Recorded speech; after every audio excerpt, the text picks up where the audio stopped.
School is out and snap! Summer is here just like that.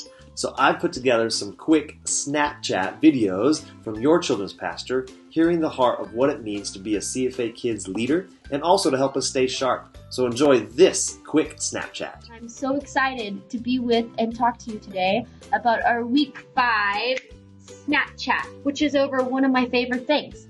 Believe it or not, for those of you that looked at your email title today and looked at the title and said, oh, this Snapchat, it's going to be terrible. It's not. It's over the most practical tool that any teacher could use, which is the curriculum, and I believe it wholeheartedly. And hopefully by the end of the Snapchat, you will too. So there are two major things I want to talk to you about the curriculum. The first thing is why our curriculum is so incredible, and the second thing is how you can navigate and use it to help you be the best teacher you could possibly be in the classroom. So number one, our curriculum is both quantitative and qualitative. Here's what I mean. Every 3 years, your child has went through every major Bible story in this book. Every 3 years. And if they're with us, with CFA, from 4 years old all the way till 5th grade, and they've been with CFA Kids, they've experienced every Bible story twice. That's quite the feat, right? It's pretty awesome. The second thing is it's qualitative. It covers not only a large group experience, but a small group experience.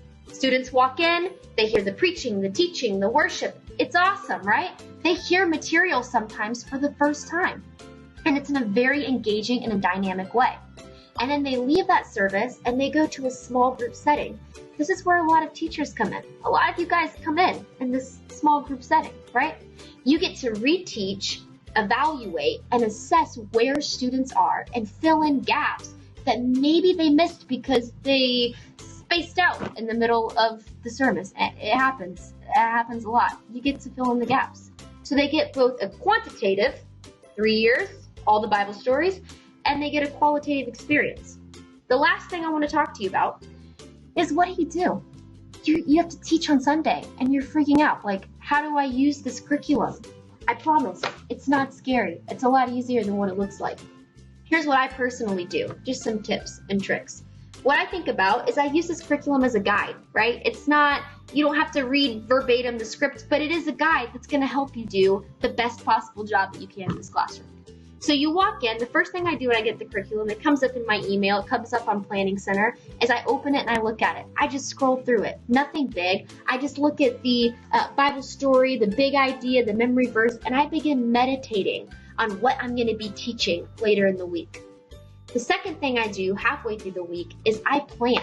This is where I sit down and I grab my cup of coffee and I grab my highlighter and my pencil and my notebook, maybe put some Jesus music on, and I review the lesson. I plan out and make contingency plans. I go from the beginning to the end. What am I going to communicate with my partner? When are the kids going to go potty?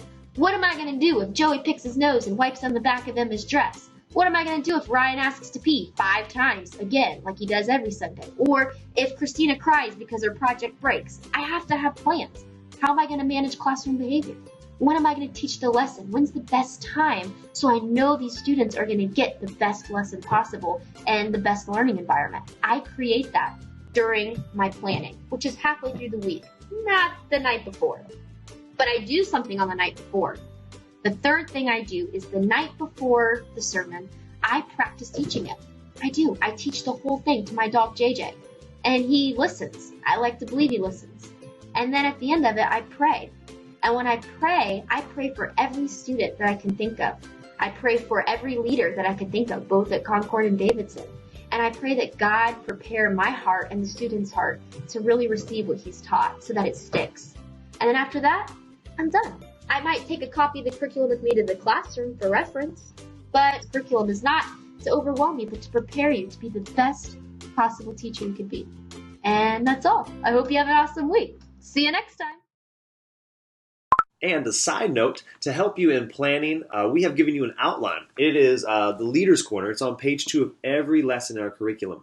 And in this Leader's Corner, it outlines kind of your thoughts and good questions to ask as you plan and as you meditate on the themes in the Bible story that day. So check this out. Also on the side here, the little post-it note, are little tips and tricks or little just interesting thoughts as kids ministers and leaders for us and helping you on the front lines. So use this, and I hope you have a great week, and thank you for putting together great lessons and using and navigating the curriculum to pour into our kids.